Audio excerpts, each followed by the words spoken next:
Mesdames et messieurs, une fois de plus, bonsoir. Nous sommes là pour la suite de notre séminaire biblique. Nous avons commencé avec la première session, la deuxième session, et là nous sommes à la troisième session. Je le dis afin que nous puissions avoir un ordre dans toutes ces sessions. Donc, à la première session, nous avons pu nous rendre compte que la Bible est vraie et nous avons apporté toutes les évidences. Et la Bible étant donc vraie, on s'est demandé pourquoi est-ce que, pendant que la mort terrorise tout le monde, pourquoi est-ce qu'on peut trouver des gens dans la Bible qui sont prêts à mourir, qui trouvent que mourir pour eux c'est un gain. Et nous avons donc trouvé que c'est parce qu'ils sont nés de nouveau qu'en principe ils trouvent que mourir est un gain. Et alors on s'est posé donc la question de savoir naître de nouveau même pourquoi. Pourquoi est-ce qu'il devrait naître de nouveau? Et en accord toujours avec Jean chapitre 4 verset 24, on a su que Dieu est esprit et que Dieu étant esprit a décidé de faire l'homme en accord avec Genèse chapitre 1 verset 26, et il a fait l'homme à son image. Dieu étant esprit ne pouvait faire l'homme que étant esprit lui-même, et que cet esprit il l'a mis dans un corps de chair qu'il a fait avec la terre en accord avec Genèse 2 verset 7, et à l'intérieur donc il a mis l'esprit de l'homme, et pour que tout ceci il devienne un être vivant, il a soufflé dans ses narines et l'homme est devenu un être vivant. Mais il a dit à l'homme, tu ne mangeras pas de l'arbre de la connaissance du bien et du mal. Mais l'homme a désobéi et il a mangé l'arbre de la connaissance du bien et du mal. Et ayant mangé l'arbre de la connaissance du bien et du mal, l'esprit de Dieu qui avait été soufflé est reparti. Ça veut dire que l'homme est mort spirituellement.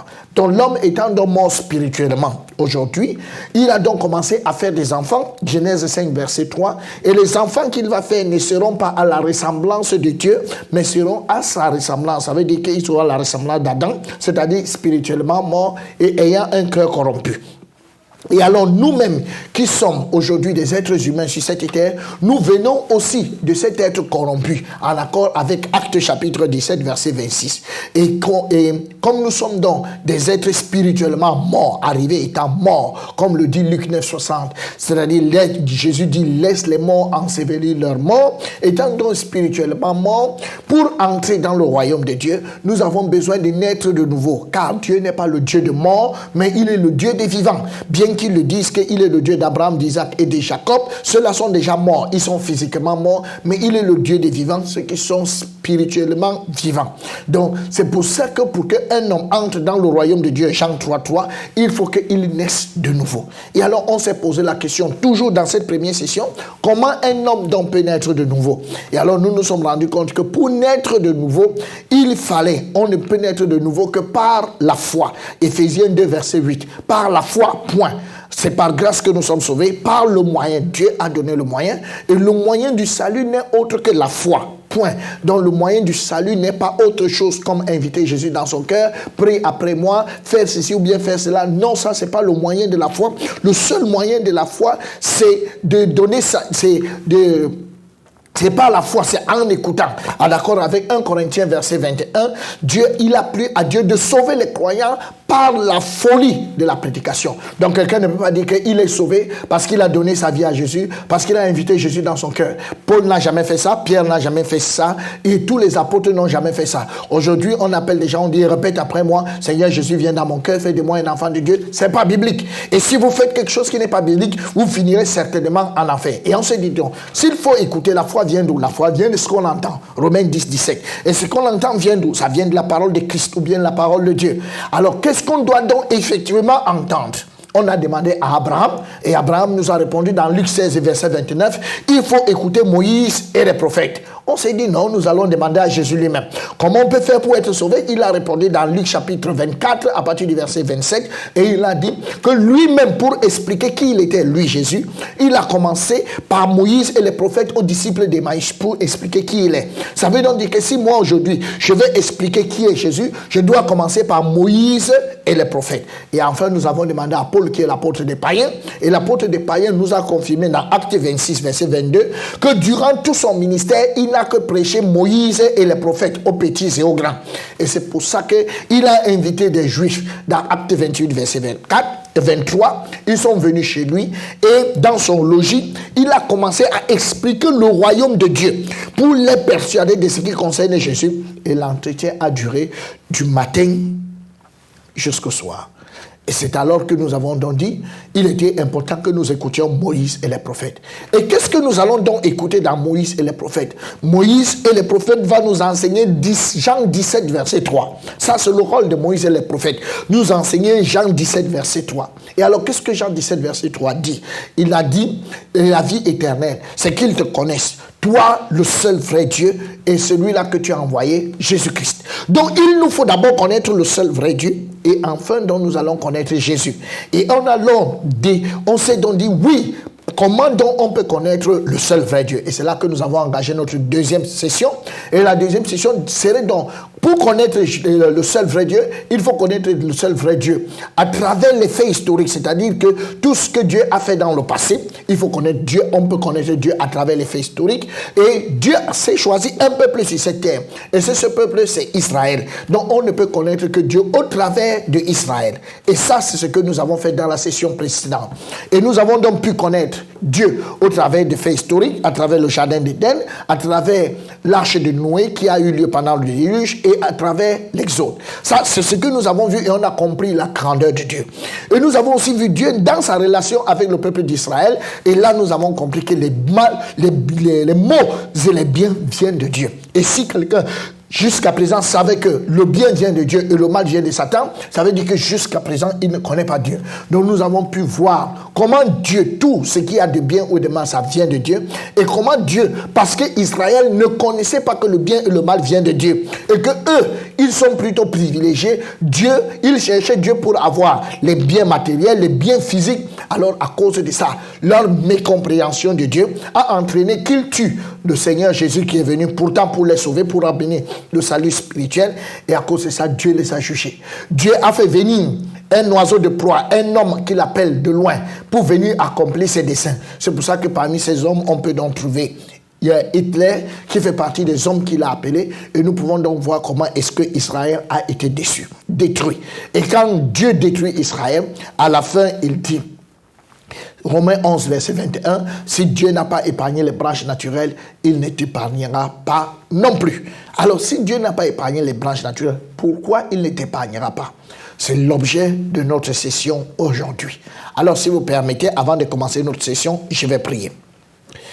Notre Dieu et notre Père, nous te sommes infiniment reconnaissants parce que tu nous accordes ce privilège de pouvoir nous tenir devant ta face une fois de plus. Merci pour ce grand salut que tu nous as donné au travers de ton Fils Jésus-Christ. Et merci aussi parce que tu nous prends comme co-ouvriers afin que nous puissions prêcher cette parole avec toi et que plusieurs soient sauvés. Merci pour cette session.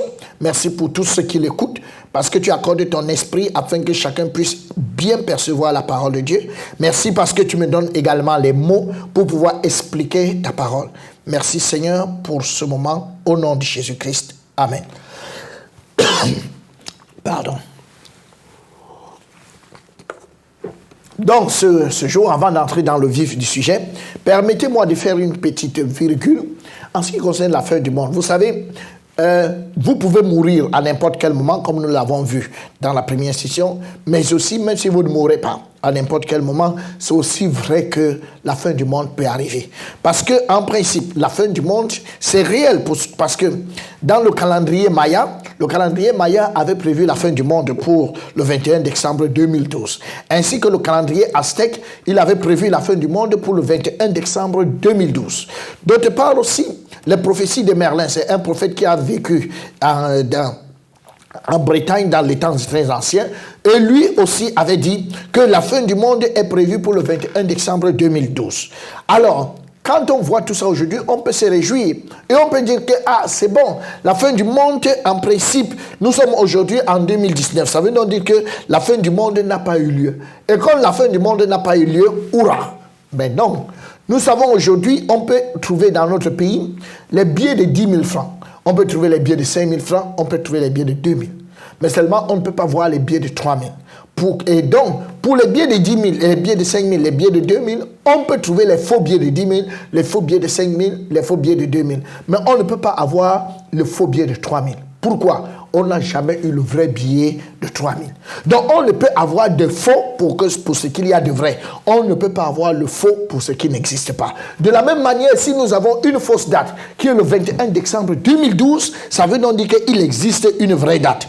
Alors, cette vraie date, c'est laquelle? Mais quand on scrute les Écritures, la Bible ne nous dit pas qu'il existe une vraie date. Parce que, en accord avec Marc chapitre 13, verset 32, la Bible dit, mais quant à ce jour-là, où à l'heure, personne n'en a connaissance, pas même les anges qui sont dans le ciel, ni même le Fils, mais le Père.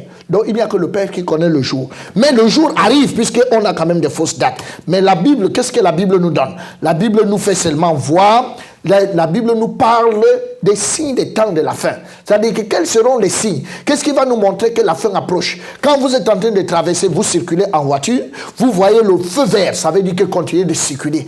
Mais si vous approchez du feu vert et vous voyez que c'est déjà orange, ça veut dire que bientôt le vert va changer en rouge. Alors, pour nous qui sommes africains, généralement, on accélère pour traverser pendant que c'est orange. Mais pour tous ceux qui sont encore plus civilisés, ils freinent et ils disent, bon, mieux, on attend le rouge que le rouge passe. Mais je crois que cette attitude d'accélérer rapidement parce que bientôt ça va changer, je crois que c'est la meilleure des attitudes parce que bientôt ça va être le rouge et à partir du rouge, personne ne passe plus. Donc c'est pour ça que les disciples, en leur temps, se sont approchés de Jésus. Et la Bible dit, il s'assit sur la montagne des Oliviers. Et les disciples vinrent en particulier lui faire cette question. Dis-nous, quand cela arrivera-t-il et quel sera le signe de ton avènement et de la fin du monde? Jésus leur répondit, prenez garde que personne ne vous séduise, car plusieurs viendront sous mon nom, disant, c'est moi qui suis le Christ, et ils séduiront beaucoup de gens. La Bible dit qu'ils séduiront beaucoup de gens.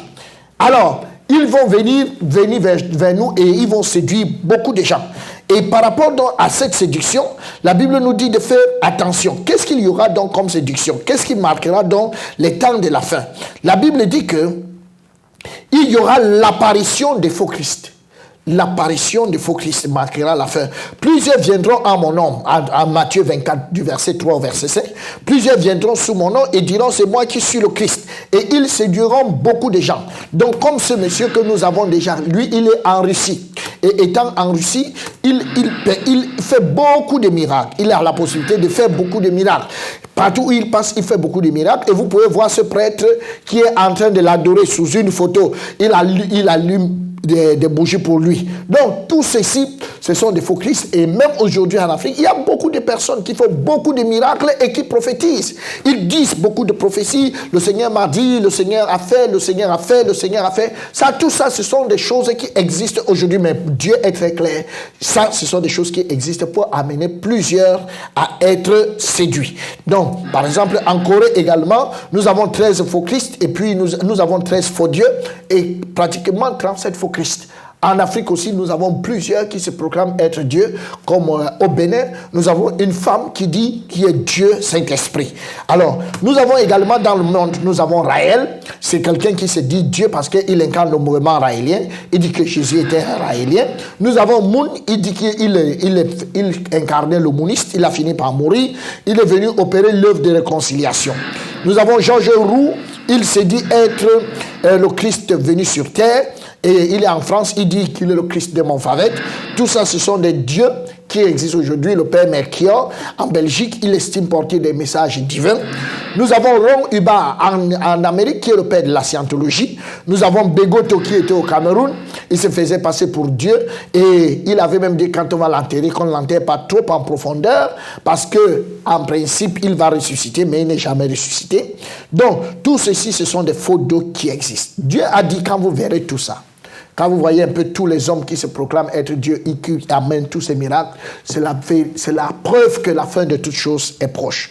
Nous avons également, comme signe des temps de la fin, la Bible nous parle de guerre. Vous entendrez parler de guerre et de rumeurs de guerre. Le Seigneur dit que quand vous allez entendre parler de guerre et de rumeurs de guerre, il ne faut pas être troublé par rapport à toutes ces choses parce qu'elles doivent arriver. Ça, c'est le Seigneur qui est en train de le dire et c'est pour ça que je voudrais que nous lisions Marc chapitre 24, verset 6. Et vous entendrez parler de guerre et de bruit de guerre. Gardez-vous d'être troublés, car il faut que ces choses arrivent. Mais ce ne sera pas encore la fin. Mesdames et messieurs, c'est quand même assez alarmant aujourd'hui. Dieu dit, c'est Dieu qui dit, qu'il faut que ces choses arrivent. Mais plusieurs, entre guillemets, hommes de Dieu, plusieurs pasteurs, aujourd'hui, voici leur prière. Seigneur, nous refusons que ces choses arrivent. Nous refusons ces choses au nom de Jésus. Mais Jésus dit, mesdames et messieurs, qu'il faut que ces choses arrivent. Et lui, il prie sur la terre, il ne faut pas que ces choses arrivent. Posons-nous la question, est-il serviteur de Dieu ou pas? En fait, il ne connaît pas les Écritures. Ça veut encore dire clairement qu'il ne connaît pas qui il sert. Ça veut dire plus précisément qu'il ne connaît pas la pensée de celui qu'il dit servir. Ça veut dire, en conclusion, qu'il ne connaît pas celui qu'il sert. Ça veut dire qu'il n'a pas la vie éternelle. Parce que Dieu dit, il faut que ces choses arrivent. Donc, ce qui devrait nous préoccuper aujourd'hui, ce n'est pas ce qui arrive. Oh, les guerres, les machins et tout. Ce n'est pas ça qui nous préoccupe. Mais c'est ce qui devrait nous préoccuper, c'est que si je meurs, je vais où? Donc ça veut dire que s'il y a la guerre, il y a possibilité de mourir. Et s'il y a possibilité de mourir pendant la guerre, et que la mort est pour moi un gain, donc la guerre ne serait pas aussi fataliste.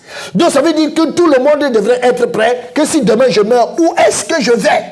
C'est ça qui est la priorité en toute chose. Mais malheureusement, ce n'est pas la priorité de beaucoup de choses. Et si tu as déjà eu cette attitude, que à cause de ça, oh Seigneur, je refuse toutes ces choses, je bannis, je chasse les esprits de guerre, sache que tu es pas né de nouveau, et tous ceux avec qui tu pries, et tu fais ce genre de choses, vous n'êtes pas né de nouveau. Et c'est ça, c'est l'un des signes que la fin du monde est proche, c'est que vous entendrez parler de guerre et de bruits de guerre. Et tous ces bruits de guerre aujourd'hui, nous les avons dans le monde, ceux qui prient et ceux qui ne prient pas. Voici une portion du journal News Review aux États-Unis. Et cela nous fait savoir qu'en Russie, on a 8600 bombes atomiques. Aux États-Unis, 8000 environ. En France, nous avons 400. Nous avons 350. En Grande-Bretagne, nous avons 400. En Israël, nous avons environ 200. Ainsi de suite au Pakistan. Donc, la quantité de bombes atomiques qui est dans ce monde en ce moment est capable de détruire ce monde à 4 reprises. Donc, ça veut dire que le matériel même qui va nous tuer, qui va détruire ce monde, existe déjà dans ce monde. C'est pour ça que dans le livre de Pierre, la Bible dit qu'il a gardé ce monde pour la destruction. Il a gardé ce monde pour la destruction. Il a réservé. La terre et cette terre est réservée pour la destruction. Donc, et cette prophétie ne tardera pas à s'accomplir. Ça, cette prophétie de Zacharie 14, du verset 12. Voici la plaie dont l'Éternel frappera tous les peuples qui auront combattu contre Jérusalem. Leur chair tombera en pourriture tandis qu'ils seront sur leurs pieds. Leurs yeux tomberont en pourriture dans leurs orbites et leur langue tombera en pourriture dans leur bouche. La Bible dit que pendant que quelqu'un sera encore debout, avant qu'il ne se renverse, avant qu'il ne tombe, ses yeux auront déjà pourri, sa langue aura pourri, son corps, sa chair aura pourri, mais il est encore debout. Rien ne l'arrête. Mais il pourrit si rapidement qu'on se pose comment quelqu'un peut pourrir si rapidement. En fait, il s'agit des radiations atomiques. Les radiations atomiques, pas les radiations atomiques, Dieu nous montre que ce monde sera détruit par des radiations atomiques. Alors là, nous voyons un condamné à mort aux États-Unis. Celui-là, il était exposé aux radiations atomiques.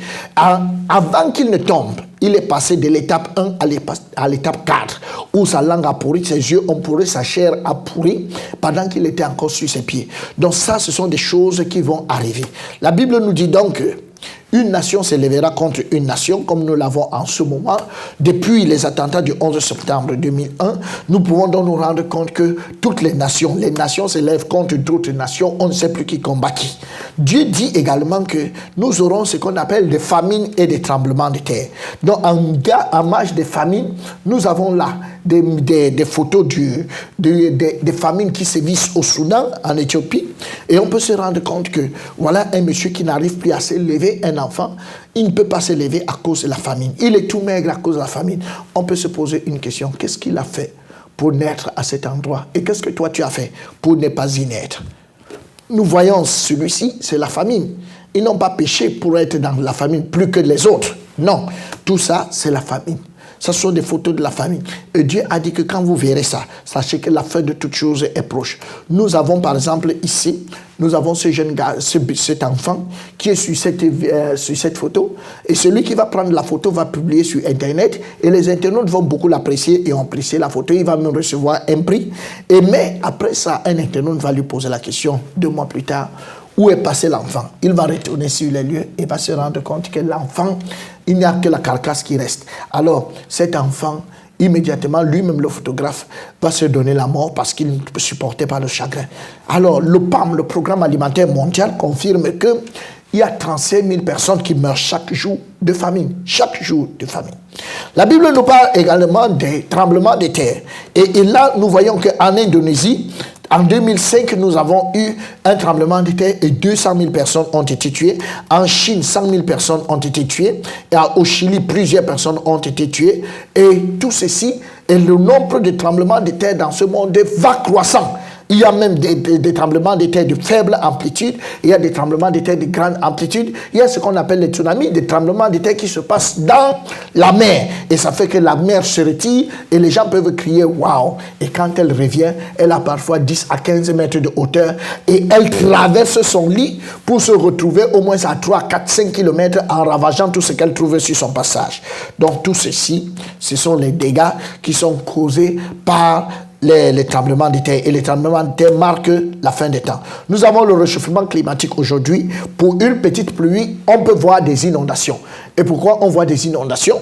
Parce qu'en principe, le niveau de la mer a augmenté à cause de ce que les icebergs qui sont dans les pôles nord, les grands glaciers qui sont dans le pôle nord et le pôle sud, à cause du réchauffement climatique, a commencé à fondre. Et cela a augmenté le niveau de la mer. Donc à cause de tout ça, ceci marque la fin du monde qui est proche. Et nous avons également, comme signe de la fin du monde, l'augmentation des catastrophes. C'est pour ça que nous pouvons voir aujourd'hui des nouvelles maladies, des développements de nouvelles maladies, telles que le sida, telles que la grippe aviaire, telles que l'Ebola. Et tout ceci, c'est la démonstration que la fin de toute chose est proche. Nous avons également le refroidissement de l'amour. Le refroidissement de l'amour, ceci est dû à ce que nous sommes aujourd'hui dans un monde, même quand vous voulez aider quelqu'un, il n'est pas prêt. Donc, et même penser aider, ce n'est pas facile. Généralement, chez nous au Cameroun, vous pouvez vous rendre compte que lorsqu'il y a deuil chez le voisin, lorsqu'il y a deuil chez quelqu'un, le voisin, lui, il sait qu'il y a deuil, c'est l'occasion pour lui de remplir sa boutique avec beaucoup de vin parce qu'il sait que plusieurs viendront et les gens vont beaucoup boire. Donc, on enterre les gens et pendant toutes les occasions de deuil, c'est l'occasion de nourrir les gens, de donner à boire, ainsi de suite. Donc, à cause de tout ça, c'est la fin qui est proche. Aujourd'hui également, la Bible dit que cet évangile, Matthieu 24, verset 14, la Bible dit, cet évangile du royaume sera prêché en guise de témoignage dans tout le monde entier, dans toutes les nations. Cet évangile du royaume, il y a plusieurs évangiles. Évangile prospérité, évangile, bon, c'est chacun qui sait comment il donne un nom, évangile des miracles.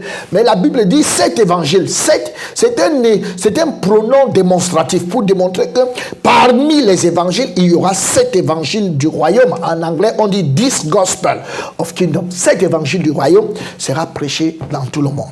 Et alors, nous voilà en train de prêcher aujourd'hui du matin jusqu'au soir l'évangile du royaume. Ça veut dire que la fin de toute chose est proche.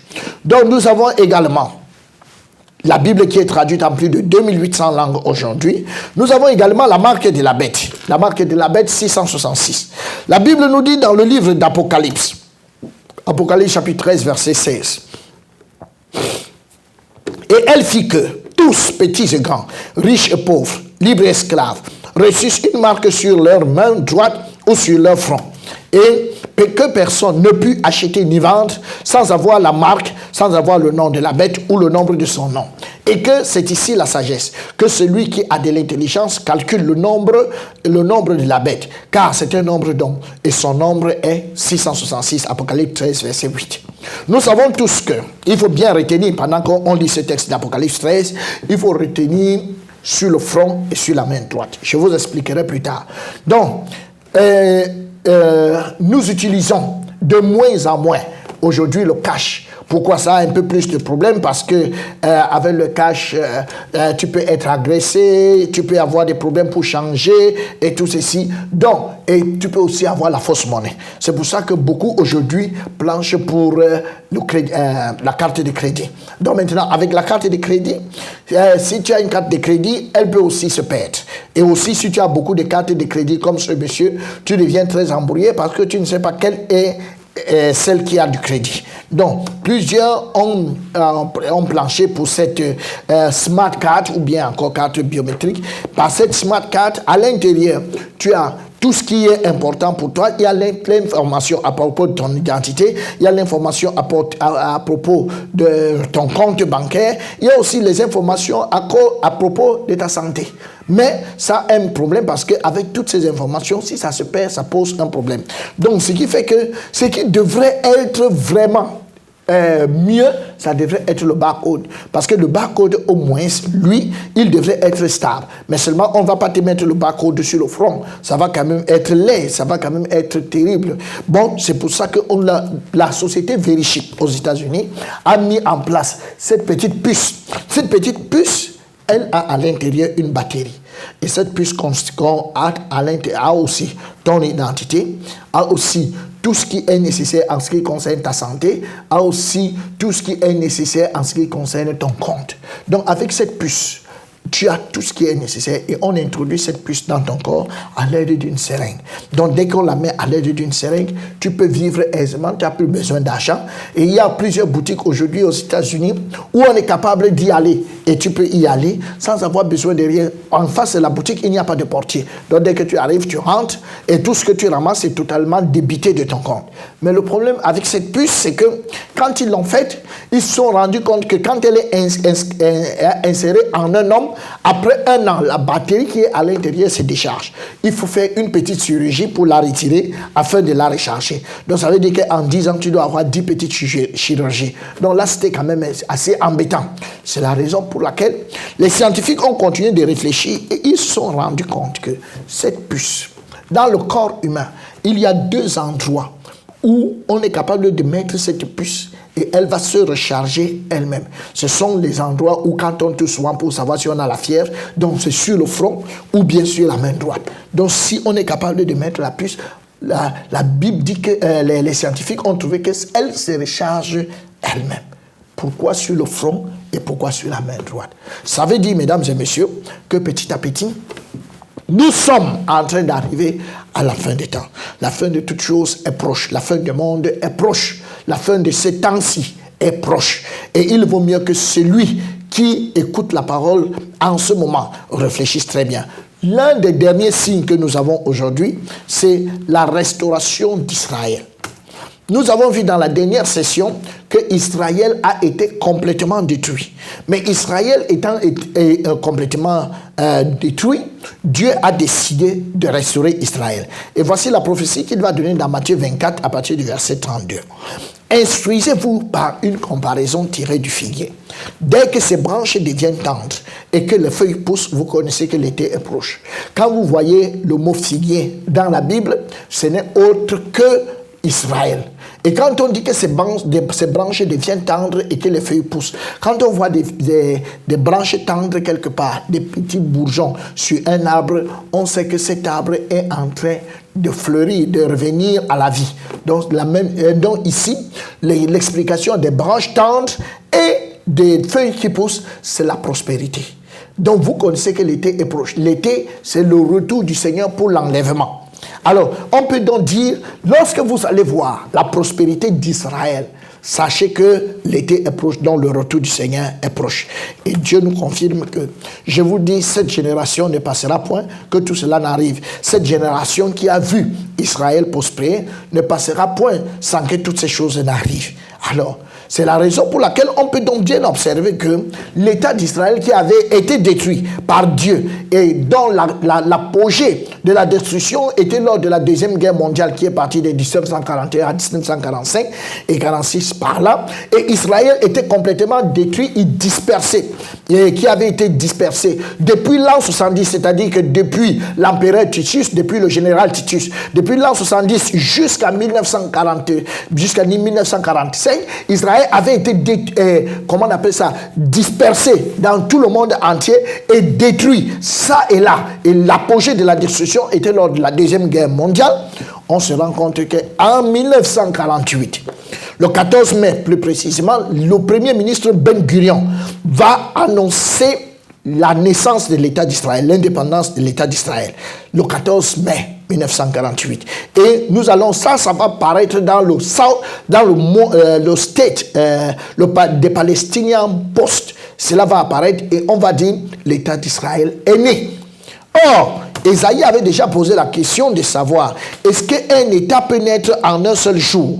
Et est-ce qu'un État peut naître en un seul jour? Aujourd'hui, nous répondons oui, un État peut naître en un seul jour. Oui, l'État d'Israël est né en un seul jour. Et quand l'État d'Israël est né, immédiatement, tous les Juifs qui étaient dispersés dans le monde sont rentrés. Et c'est ce que Ésaïe avait vu dans une vision, que qui sont ceux-là, Ésaïe 60, verset 8, qui sont ceux-là qui volent comme des nuées, comme des colombes vers leur colombier. C'est qui? En fait, c'était les Juifs qui rentraient chez eux.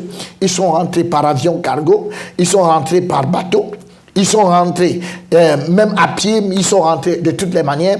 Ils sont partis de toutes les nations, d'Europe, d'Asie, d'Amérique, d'Afrique et d'Australie. Ils sont rentrés tous chez eux. Et quand ils sont rentrés, ils ont commencé la reconstruction de leur pays. Quand ils vont dans leur pays qui était aride, comme nous pouvons voir, la terre, et Dieu avait déjà dit par Ézéchiel que la terre dévastée sera cultivée, tandis qu'elle était déserte aux yeux de tous les passants. Donc les photos au même endroit. Aujourd'hui, Israël est devenu pratiquement un jardin vert. Donc, à cet endroit où on pouvait trouver une ville qui est complètement dévastée, la Bible dit, et l'on dira, cette terre dévastée est devenue comme un jardin d'Éden. Et ces villes ruinées, désertes et abattues sont fortifiées. En fait, Israël aujourd'hui, vous pouvez trouver la plus grande quantité de fruits qui existent au monde, alors que ce n'était qu'un désert, et les villes sont devenues fortifiées, comme vous pouvez voir l'état d'Israël aujourd'hui. Donc nous pouvons trouver que les villes sont vraiment rebâties, parce que Ézéchiel avait justement dit dans Ézéchiel 36, et les nations qui resteront autour de vous sauront que moi, l'Éternel, j'ai rebâti ce qui était abattu et planté ce qui était dévasté. Moi, l'Éternel, j'ai parlé et j'agirai. Donc, il a parlé et il agira. Donc, on peut constater aujourd'hui que l'État d'Israël, qui était un État dispersé, est aujourd'hui réuni, c'est restauré. L'État d'Israël, qui était aujourd'hui, qui a subi l'Holocauste, est aujourd'hui un État puissant. Et l'État d'Israël, qui était une terre aride, est devenu aujourd'hui une terre fertile. Toutes ces grandes compagnies que vous pouvez voir aujourd'hui sont des compagnies, sont les nations, sont des compagnies qui appartiennent à Israël. Et aussi, ces hommes puissants que vous pouvez voir aujourd'hui, c'est-à-dire que ce soit Wolfgang Amadeus Mozart, Ludwig et tout ça, Beethoven, Alan Crispin, Steven Alan Spielberg, Albert Einstein, toutes ces personnes aujourd'hui sont des descendants, sont des personnes qui descendent d'Israël. Et on peut aussi comprendre par là que le temple qui avait été détruit sera rebâti. Ça, c'est un verset qui nous annonce le rebâtissement du temple. On me donna un roseau semblable à une verge en disant, lève-toi et mesure le temple de Dieu, l'autel et ce qu'il y a dedans. Mais le parvis extérieur du temple, laisse-le en dehors et ne le mesure pas, car il a été donné aux nations et elles fouleront aux pieds la ville sainte pendant 42 mois. Donc, pendant les 7 années de tribulation, en fait, le temple aura été reconstruit, nous verrons ça plus tard, et il sera encore utile. Donc, si vous entendez que la reconstruction du temple a lieu, sachez que les contractions pour la fin du monde ont commencé, parce qu'une femme peut être enceinte, mais lorsque les contractions commencent, ça veut dire qu'elle va bientôt accoucher. Si vous entendez la reconstruction du temple, ça veut dire que les contractions ont commencé, la fin est presque là. Donc, en fait, le retour du Seigneur est presque là. Donc, récapitulons un peu. Nous pouvons donc comprendre que dans Deutéronome 28, 1500 ans avant Jésus-Christ, la destruction d'Israël, la dispersion d'Israël, la destruction d'Israël et l'Holocauste avaient été annoncés. Quand Jésus arrive en l'an 70, pendant le sonnet en l'an 33, il leur dit, il réplique les mêmes choses, toutes les destructions, toutes les malédictions qui avaient été prononcées contre Israël, il les redit en l'an 33, dans le livre de Matthieu. Et toute cette destruction prend effet à partir de l'an 70 après Jésus-Christ. Et elle va courir jusqu'à 1948 après Jésus-Christ. Donc jusqu'après la Deuxième Guerre mondiale. Donc Israël sera détruit. Donc toute cette partie s'est accomplie. De même, la restauration d'Israël sera annoncée en Ézéchiel, c'est-à-dire 600 ans avant Jésus-Christ. Et sa restauration donc va courir de 1948 à nos jours. Donc, la restauration d'Israël a déjà eu lieu. Ça veut dire que la Bible est finie. si la Bible est finie, on peut donc récapituler ainsi, en disant, Jésus est venu il y a cela 2000 ans. De là, du temps où Jésus est venu, jusqu'au temps où il va revenir, c'est-à-dire pour l'enlèvement, on appelle ça le temps des chantiers. C'est le temps où vous et moi, en tant que non-juifs, avons la possibilité d'être sauvés. C'est l'âge de la grâce, parce que pendant ce temps, les Juifs, eux, ils n'y croient pas. Donc, et quand Jésus va revenir, donc, il va revenir, il va enlever tous ceux qui sont nés de nouveau. Ayant enlevé tous ceux qui sont nés de nouveau, ils iront avec lui afin d'éviter les 7 années de tribulation. Pendant les 7 années de tribulation, ils seront divisés en deux. Il y aura les premiers 3 ans et demi. Pendant ce temps, il y aura une fausse paix dans le monde et on va établir le gouvernement mondial. Et maintenant, et le temple aussi sera rebâti. Pendant la deuxième partie de la deuxième partie de cette année de tribulation, la marque de la bête va devenir obligatoire et il y aura la grande tribulation. Et pendant la grande tribulation, donc, l'Antéchrist va tuer près de 144 000 Juifs qui auront cru pendant ces 3 années et demie à cause des 2 oliviers, c'est-à-dire des 2 messagers que Dieu va envoyer. Ils vont prêcher et 144 000 Juifs seront sauvés. Et les 144 000 Juifs qui seront sauvés seront immédiatement tués par l'Antéchrist. Pour le reste de l'humanité, il y aura 2 options. Accepter la marque pour vivre ou alors accepter la mort. Alors dès que vous acceptez la mort, vous êtes mort et vous allez vous ressusciter uniquement pour le jugement. Lorsque vous acceptez la marque, vous êtes condamné. Mais en même temps, il y aura un tiers des Juifs qui ne va pas accepter la marque de la bête et qui ne va non plus mourir. Ils vont se réfugier dans les montagnes. Et c'est à cause de ce tiers des Juifs que Jésus va raccourcir sa durée. C'est-à-dire, c'est pour ça que Jésus va venir un peu plus tôt. Et quand il va venir plus tôt, ce sera afin que ce tiers des Juifs ne périssent pas. Et tout cela, avec le reste de ceux de la guerre d'Armageddon, tous ceux qui seront vivants, ils vont donc entrer dans le millénium. Et c'est à ce moment que Jésus va revenir avec tous ceux qui ont été enlevés, tous les sauvés, et nous allons donc entrer dans ce qu'on appelle le millénium, et ce sera le règne de 1000 ans. Tout ça est à venir, mais ce qui est le plus important, c'est que pour nous, ce qui est le plus important, c'est qu'il faut d'abord être enlevé. Pourquoi? La Bible dit dans 1 Thessaloniciens chapitre 4, verset 16, « Car le Seigneur lui-même a un signal donné à la voix d'un archange et au son de la trompette de Dieu, descendra du ciel. Et les morts en Christ ressusciteront premièrement.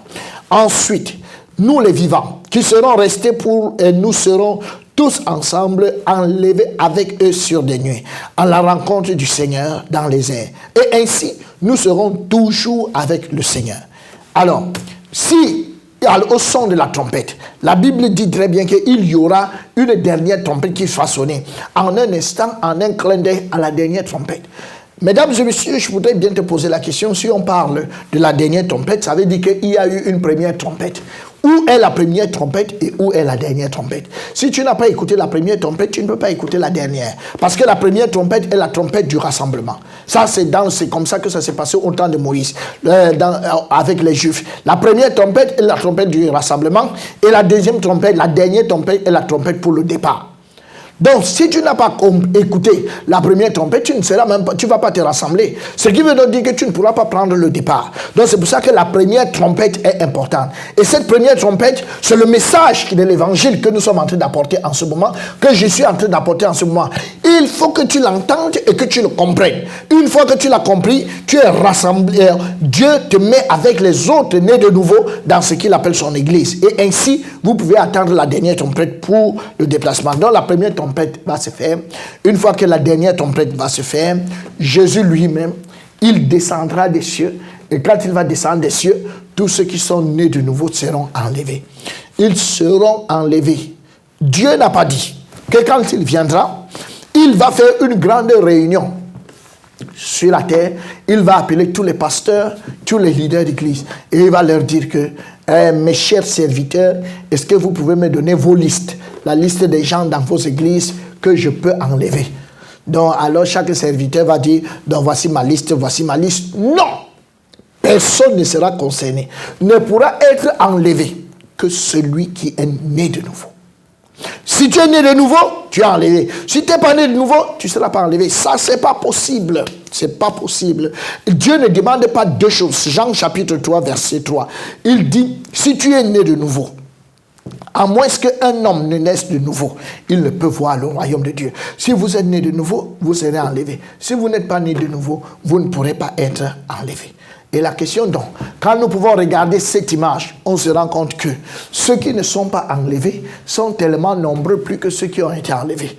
Alors, ce que je vous disais, le sujet de cette session, je vous en avais parlé, le sujet de cette session, c'est de savoir aujourd'hui pourquoi certains ne seront pas enlevés. C'est-à-dire, Dieu a dit, si je n'ai pas épargné les branches naturelles, je ne t'épargnerai pas non plus. Alors pourquoi certains ne seront pas enlevés? Pourquoi est-ce que tel sera enlevé et pourquoi tel autre ne sera pas enlevé? Ça a été le sujet. Il fallait quand même que je parle de la fin du temps. Pourquoi? Alors on peut se poser la question immédiatement. Pourquoi Dieu a fait le jardin d'Éden et que Dieu l'a détruit à nouveau?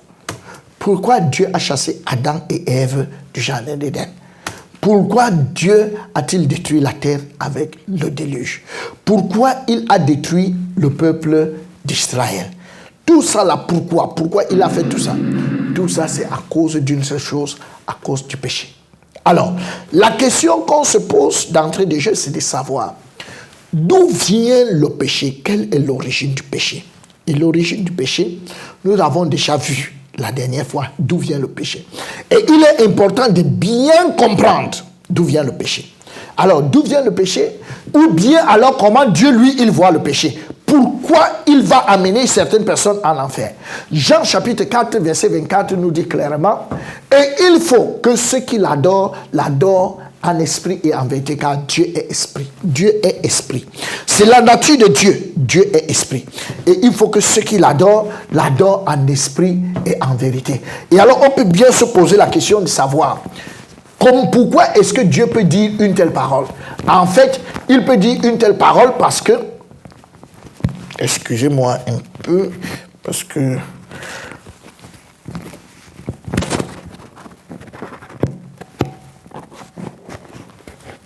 voilà. Il peut dire cette parole, en réalité, parce que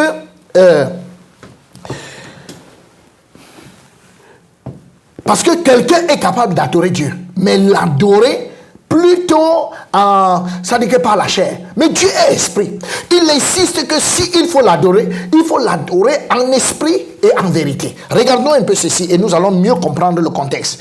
Genèse 1, verset 26 nous dit, puis Dieu dit, faisons l'homme à notre image, selon notre ressemblance, et qu'il domine sur les poissons de la mer, sur les oiseaux du ciel, sur le bétail, et sur toute la terre, et sur tous les reptiles qui rampent sur la terre. Dieu dit, faisons l'homme à notre image. Oh, Dieu est esprit. Ça veut donc dire que s'il doit faire l'homme, l'homme sera également esprit.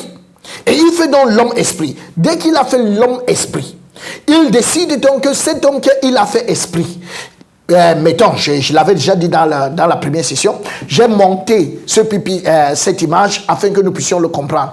Admettons que ce squelette, c'est l'esprit. Nous savons tous que l'esprit est invisible. Mais ça, c'est pour comprendre. Cet esprit, donc, doit pouvoir régner. Cet esprit doit pouvoir régner sur toute la terre, doit pouvoir régner sur les animaux. Or, les animaux ne sont pas spirituels. Les animaux, donc, n'étant pas spirituels, comme les animaux ne sont donc pas spirituels, immédiatement, ils ne peuvent pas comprendre ce que l'esprit peut leur dire. C'est la raison pour laquelle Dieu décide donc de prendre cet esprit et de mettre cet esprit dans la chair. Quand il met cet esprit dans la chair, nous pouvons donc avoir Genèse 2, verset 7 qui nous dit, l'Éternel Dieu forma l'homme de la poussière de la terre, et il souffla dans ses narines un souffle de vie, et l'homme devint un être vivant.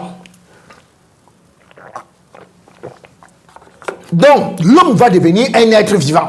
Avec, mettons l'image, alors, il fait l'homme avec la poussière de la terre, et il met dans l'esprit qu'il a fait. Parce que, en fait, le vrai homme, c'est l'esprit. Le vrai homme, c'est pas la chair.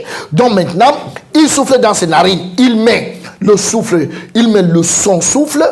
Et imaginez, ce n'est pas la première fois que Dieu souffle. Même Jésus, quand il est venu, il a soufflé son esprit sur les disciples. Donc, ce n'était pas la première fois. Donc, il va donc souffler sur il va souffler, il va mettre son esprit en l'homme et l'homme va devenir un être vivant. Donc, voici l'homme. Il va être vivant. J'ai monté ça pour vous. Alors, étant donc vivant, on se rend donc compte que voilà l'homme dans le jardin d'Éden. Il est vivant spirituellement et son esprit est en communion avec l'esprit de Dieu. C'est pour ça qu'étant en communion, nous l'avons déjà dit, Dieu ne l'a jamais appelé. Dieu ne lui a pas dit, oh Adam, c'est comment? Non, non, Dieu ne l'a jamais appelé. Dieu ne l'appelle pas parce qu'ils sont en communion. On n'appelle pas quelqu'un qui est à côté de nous. Donc, si toi, on t'a appelé après que tu as été chrétien, ça veut dire que tu étais loin.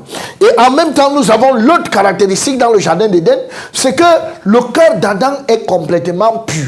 Le cœur d'Adam est pur et son esprit est vivant. Donc, il y a ces deux attributs. L'esprit d'Adam est vivant avant le péché et son cœur est pur avant le péché. Normalement, il aurait dû faire des enfants en ce moment.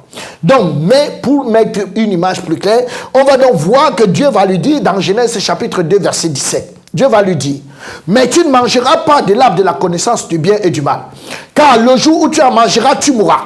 Et alors, on peut bien se poser la question, est-ce que Adam a mangé, oui ou non? On se rend compte qu'en réalité, Adam a mangé. Oui, effectivement, il a mangé. Est-ce qu'il est donc mort? Oui, il n'est pas mort physiquement, mais il est mort spirituellement. Donc, Adam va manger le fruit, et quand il mange le fruit, son cœur qui était pur va être corrompu, et son esprit, et l'esprit de Dieu qui était là va s'en aller, et il va mourir spirituellement. Donc, deux choses vont se produire en Adam.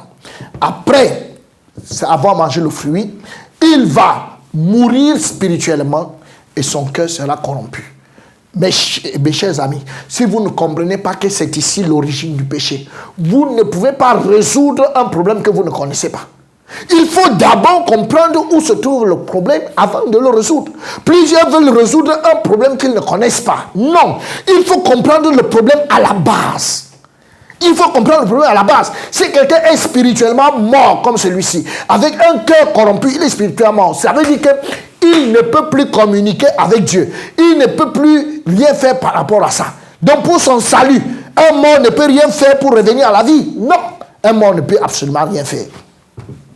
Tout ce qu'il peut faire, c'est mourir. Donc, il faut comprendre que Dieu, à cause de la mort spirituelle, il est important que nous puissions comprendre que après la mort spirituelle, après cette mort spirituelle, Dieu va donc commencer, Adam va donc commencer à faire les enfants. Genèse chapitre 5, verset 3. Adam, âgé de 130 ans, engendra un fils à sa ressemblance, selon son image, et il lui donna le nom de Seth. Donc, il va avoir un enfant à sa ressemblance. Si l'enfant sera à sa ressemblance, ça veut dire quoi concrètement? Ça veut dire que l'enfant sera spirituellement mort et aura un cœur corrompu. L'enfant ne sera pas à la ressemblance de Dieu. Non, il sera à la ressemblance d'Adam. Donc, après, donc, il sera à la ressemblance d'Adam. C'est pour ça que la Bible nous dit, dans Romains chapitre 5, verset 14, la Bible nous dit ceci. Comme, cependant, la mort a régné depuis Adam jusqu'à Moïse, même sur ceux qui n'avaient pas péché par une transgression semblable à celle d'Adam. Semblable à celle d'Adam, lequel est la figure de celui qui devait venir. Donc la Bible nous dit que, en fait, la mort a régné. Quand on dit que quelqu'un règne, il ne vous demande pas. La mort règne. Ça veut dire que quand tu viens dans ce monde, la mort règne sur toi. Quelle mort? La mort spirituelle. Ce n'est pas la mort charnelle, dans la mort règne, puisque la mort charnelle, la mort physique va venir plus tard. Donc la mort spirituelle règne depuis Adam jusqu'à Moïse. Bon, malheureusement, ça ne s'est pas arrêté. La Bible dit que cette mort a continué, même sur ceux qui n'avaient pas péché par une transgression semblable. Qui sont ceux-là? En fait, qui sont ceux-là? C'est de nous qu'il s'agit. Donc nous n'avions pas péché par une transgression semblable à celle d'Adam. Mais malheureusement, la mort nous a atteints. Et je voudrais vous dire que Dieu lui-même confirme en ce qui concerne la mort spirituelle dont je vous parle. C'est pour ça que lui-même, quand il parle, quand Jésus est venu, la Bible nous dit que Jésus pouvait donc dire. Mais Jésus lui dit, laisse les morts ensevelir leurs morts. Et toi, va annoncer le royaume de Dieu. Quand Jésus parle de mort ici, il s'agit de quelle mort? Il s'agit de mort spirituelle. Les morts spirituels sont vivants charnellement et sont capables d'enterrer ceux qui sont morts physiquement. Et ici, il parle de ça, les morts spirituels. Et ça ne peut pas être les morts physiques, puisque si c'était les morts physiques ne peuvent rien faire. Mesdames et messieurs, je suis extrêmement choqué parce que le problème de cette mort n'est pas très bien expliqué par les serviteurs de Dieu. Et parce que ce n'est pas bien expliqué, Chacun s'en fout et prend ça à la légère. C'est pour ça qu'on peut aussi résoudre ce problème à la légère. Parce que quand tu comprends bien la profondeur d'un problème, alors tu peux mieux le résoudre. La Bible parle de la mort physique, la mort spirituelle. Et c'est cette mort spirituelle, c'est à cause de cette mort spirituelle que Dieu dit, il faut que vous naissiez de nouveau. Pourquoi? Parce que pour nous, en ce qui nous concerne, en ce qui concerne les humains, nous qui sommes aujourd'hui des humains, ce qu'il y a lieu de comprendre tout de suite, c'est que à cause de cette mort spirituelle, Dieu nous voit. Dieu voit tous les hommes comme étant des morts spirituels. Il nous voit comme des morts. Il ne va pas ajouter mort spirituelle, mais il nous voit comme des morts. La Bible nous dit donc, Romains 5, verset 12. C'est pourquoi, comme par un seul homme, le péché est entré dans le monde, et par le péché, la mort, et qu'ainsi la mort s'est étendue sur tous les hommes. La mort s'est étendue sur tous les hommes. Donc tous les hommes viennent d'Adam, parce que tous ont péché. Donc la Bible dit que Dieu nous voit tous comme étant des morts. Nous sommes tous des morts. Et Actes chapitre 17, verset 26 dit, il a voulu que tous les hommes sortis d'un seul sang. Nous sommes tous sortis d'un seul sang. Le sang de qui? Le sang d'Adam. Donc ainsi, la mort spirituelle qui est entrée en Adam s'est étendue sur tous les hommes, sur nous tous qui sommes sur la terre. Petits et grands, riches et pauvres, de n'importe quelle nation. Donc, on peut donc conclure clairement que tout homme est pécheur. Tout homme. Mais dans ce monde étant pécheur. Donc ce n'est pas juste de dire que c'est parce qu'un homme a péché qu'il est devenu pécheur. C'est faux. Ce n'est pas parce qu'un homme a péché qu'il est devenu pécheur. Non, ce n'est pas parce qu'un manguier a porté les mangues qu'il est devenu un manguier. C'est ça qu'on a tendance à voir aujourd'hui. Non, c'est plutôt parce que nous sommes des pécheurs que nous commettons des péchés. Parfois on dit, oh parce que cet homme-là, vraiment, on est désolé parce que c'était vraiment un bon pasteur, bon, c'était un homme bien, mais aujourd'hui, il est tombé dans le péché, il est devenu un pécheur d'élite. Non, non, non, non, non, ça c'est faux. C'est parce qu'on est pécheur qu'on commet les péchés. C'est parce que nous sommes pécheurs que nous commettons tout genre de péchés. Donc depuis Adam, tous les hommes sont pécheurs. C'est pour ça que Psaume 51, verset 5, nous dit, voici, je suis né dans l'iniquité et ma mère m'a conçu dans le péché. Donc ton premier péché même, c'est la conception. Donc dès que tu as été conçu, à l'instant où tu es conçu, tu es directement devenu un pécheur. À l'instant. À l'instant de la conception, on est devenu pécheur. Tous. Et la Bible dit, voici, je suis né dans l'iniquité. On est né dans l'iniquité. Mais, bon, peut-être on pourrait parler de la naissance, mais il va plus loin et il dit, et ma mère m'a conçu dans le péché. C'est pas qu'elle l'a conçu dans l'adultère. Non, tu as été conçu dans le péché. Pour mieux voir ça, Psaume 58, verset 3, nous dit, les méchants sont pervertis dès le sein maternel. Les menteurs s'égarent au sortir du ventre de leur mère. Tous les méchants sont pervertis. On dit pervertis. Pervertis, ça veut dire, quand on te dit que tu es en train de pervertir tes voix, c'est que tu les rends de plus en plus mauvais. Donc la Bible dit que les méchants sont pervertis dès le sein maternel. Donc dès le sein, dès qu'il est conçu, au fur et à mesure qu'il grandit, il devient de plus en plus mauvais. Dès qu'il sort, la Bible dit que c'est le méchant qui est sorti. Vous-même, allez en tirer les conclusions. Quand nous voyons ici, cette maman, elle dit que là où elle est là, dans son ventre, il y a un ange. Oh mon ange, oh mon toutou, oh mon nounours. Non, non, non, non. Dieu aussi lui-même, il parle du haut du ciel. Il dit, les méchants sont pervertis. Donc dans le ventre de cette femme, Dieu voit, lui, il voit un méchant qui est dans ce ventre-là. Un méchant. Et allez savoir si un méchant entre au ciel. Donc, et nous allons donc ici, dans le ventre, quand il sort, la Bible dit que c'est un menteur. Pourquoi? En même temps qu'il est il est dans le ventre, il est spirituellement mort, étant dans le ventre, spirituellement mort. Et dès qu'il sort du ventre, la Bible nous dit que là, nous sommes avec un menteur. Et la Bible dit, il s'égare au sortir du ventre. Alors si quelqu'un est donc égaré, il est égaré, qu'il va donc où? Donc Dieu me voit. Il faudrait que tu saches, toi qui m'écoutes, qui n'est pas né de nouveau, peu importe là où tu vas.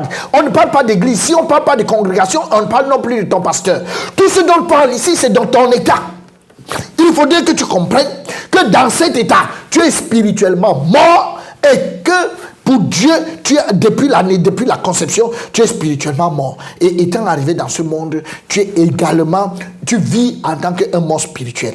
Donc Dieu me voit, Dieu te voit comme un impur et un égaré. Et il pose la question. Job chapitre 15, verset 14. Il dit, qu'est-ce que l'homme pour qu'il soit pur? Celui qui est né de la femme peut-il être juste? Quelle question! Moi, je sais que la grammaire m'a enseigné que lorsque il s'agit d'un animal, on dit qu'est-ce que. Lorsqu'il s'agit d'une chose, on dit qu'est-ce que. Et lorsqu'il s'agit d'un homme, on dit qui est-ce qui. Mais Dieu, dans sa grammaire, il dit qu'est-ce que l'homme? Qu'est-ce que? L'homme, c'est quoi? L'homme, c'est quel truc? L'homme, c'est quel machin? C'est-à-dire que quand un homme se vante, l'homme, c'est quoi? Ça, c'est Dieu qui dit. Qu'est-ce que l'homme? Pour qu'il soit pur. Et il pose la question, celui qui est né de la femme peut-il être juste? Il voulait qu'on naisse d'où? En fait, le fait même qu'on soit né de la femme, ça pose problème. C'est notre premier péché. Il pose donc la question que celui qui est né de la femme, est-ce qu'il peut être pur? Est-ce que vous pensez qu'un type, un machin qui est né d'une femme, excusez-moi pour l'expression, est-ce qu'il peut être pur? Bon, qu'est-ce qu'on va faire? On rentre donc dans le ventre pour renaître comment? Il pose la question une deuxième fois, Job 25, verset 4. Comment l'homme serait-il juste devant Dieu? Comment celui qui est né de la femme serait-il pur? Il demande comment. Bon, en fait, si vous n'avez pas de réponse, sachez quand même que vous allez en enfer. Donc, avec l'homme, c'est comme une semence. Nous avons une semence de pomme, une graine. Dès qu'on la plante, elle donne droit à un arbre. Et l'arbre, plus tard, porte du fruit. Et ce fruit, si le fruit de ce pommier est acide, c'est parce que la graine était acide. Elle n'est pas devenue acide en route. De la même manière, il y a la semence du péché qui est plantée. La semence du péché donne naissance à un pécheur, ou bien encore à un péchetier, donne naissance à un pécheur. Et le pécheur est l'arbre. Et plus tard, il va porter du fruit, qu'on appelle les péchés. Donc l'homme, il est né de la semence du péché, et plus tard, il porte des fruits qu'on appelle le péché. Donc l'homme a la semence du péché dans son cœur, la semence qui lui vient d'Adam s'est plantée dans son cœur, et maintenant, au fur et à mesure qu'il grandit, il porte du fruit. Il porte du fruit, et lequel fruit on appelle les péchés. Et donc les péchés sont donc les fruits du péché. C'est pour ça que Dieu peut donc dire, Proverbe 26, verset 25, ne te fie pas à un homme. Lorsqu'il prend une voix douce, ne le crois pas. Ne crois pas à un homme qui prend une voix douce. Pourquoi? Il y a 7 abominations dans son cœur. 7. 7 abominations sont dans son cœur. Ne le crois pas. Dit le Seigneur. Pourquoi? Le cœur de l'homme est tortueux par-dessus tout.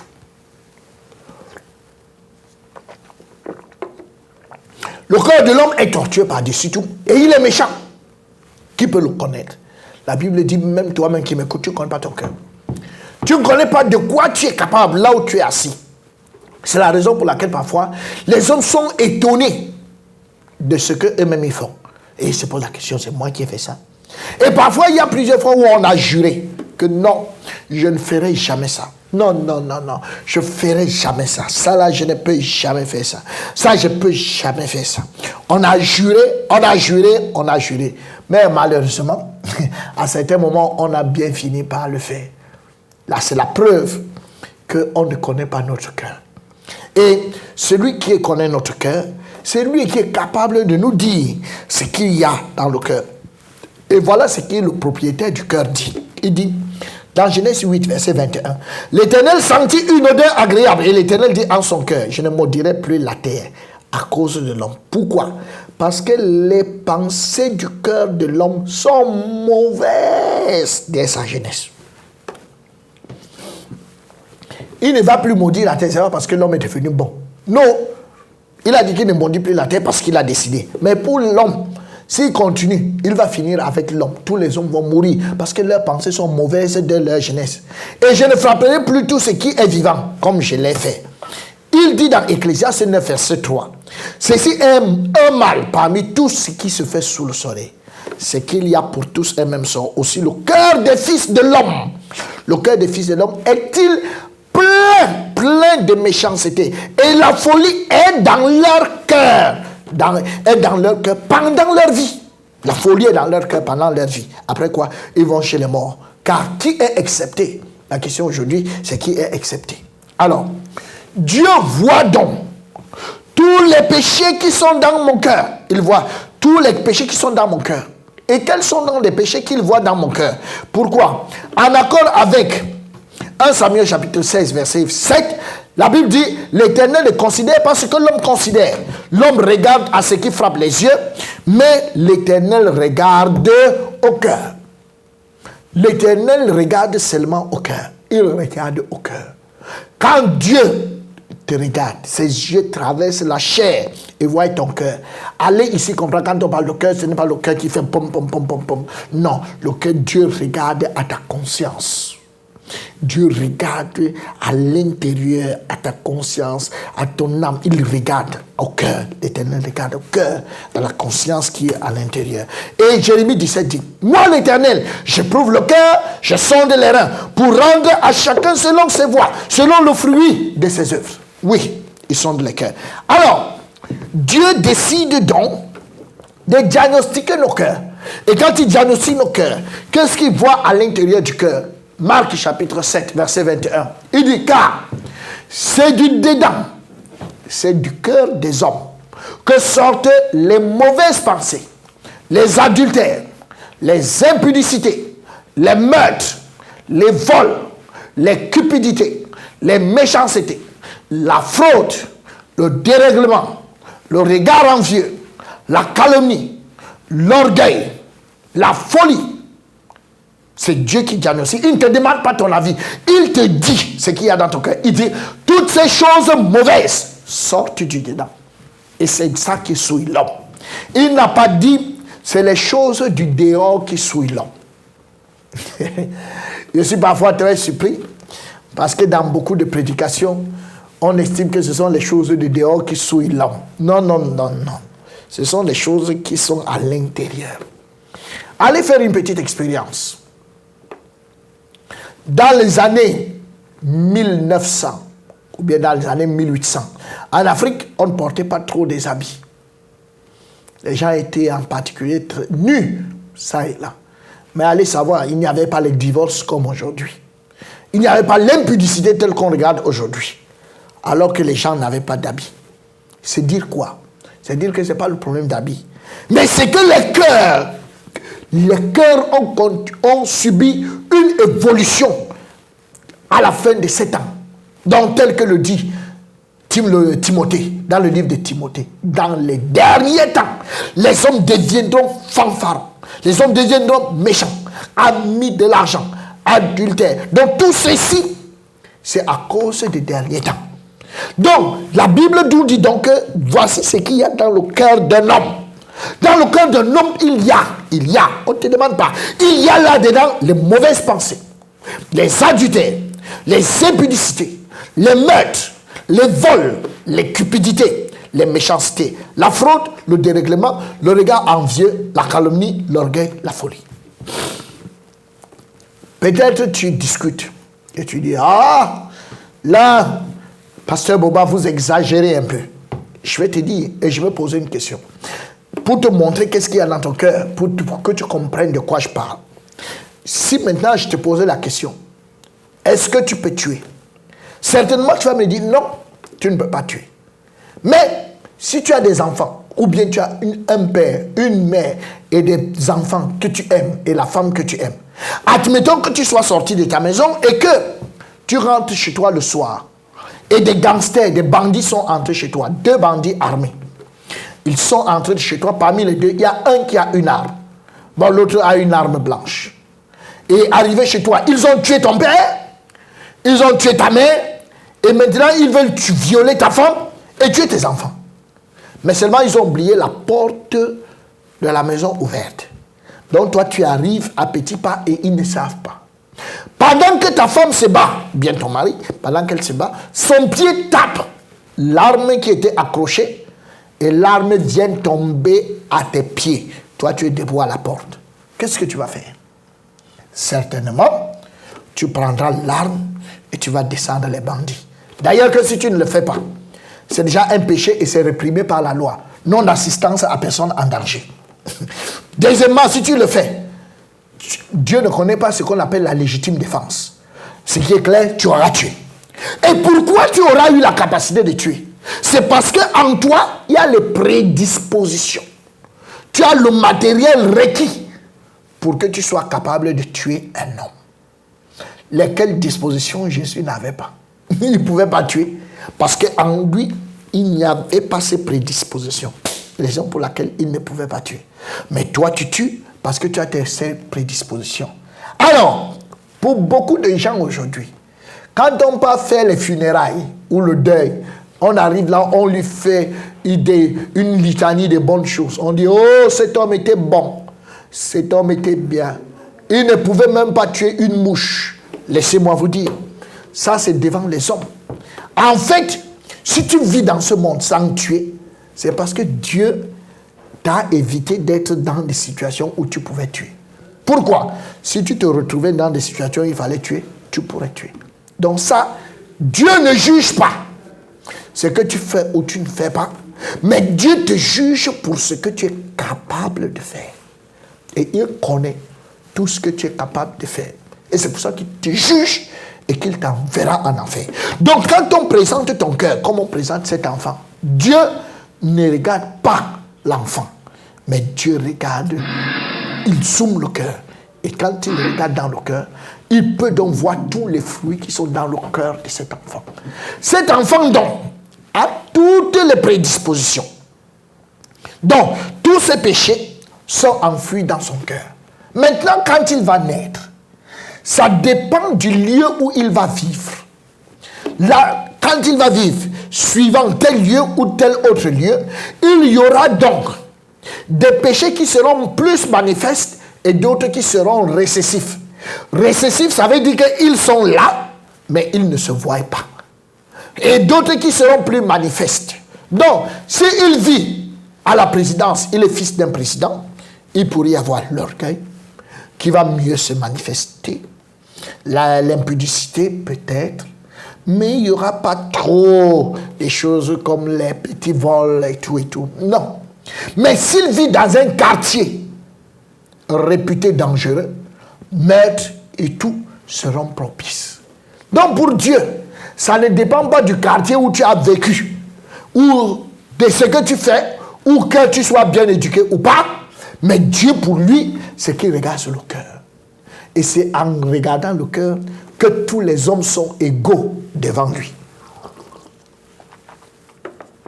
Vous savez, l'homme a cette attitude, l'homme a cette prédisposition. Cette prédisposition a toujours fait la différence, à voir que tel est mieux que l'autre. Non, pour Dieu, ce qui fait la différence entre deux hommes, c'est s'il est né de nouveau ou pas. Mais en dehors de ça, si vous n'êtes pas né de nouveau, pour Dieu, c'est la même chose. Même pipe, même tabac. Il voit la même quantité de péchés. C'est nous qui regardons à l'apparence extérieure.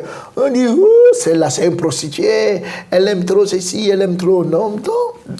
Hey, pour Dieu, mais Dieu est focalisé sur le cœur.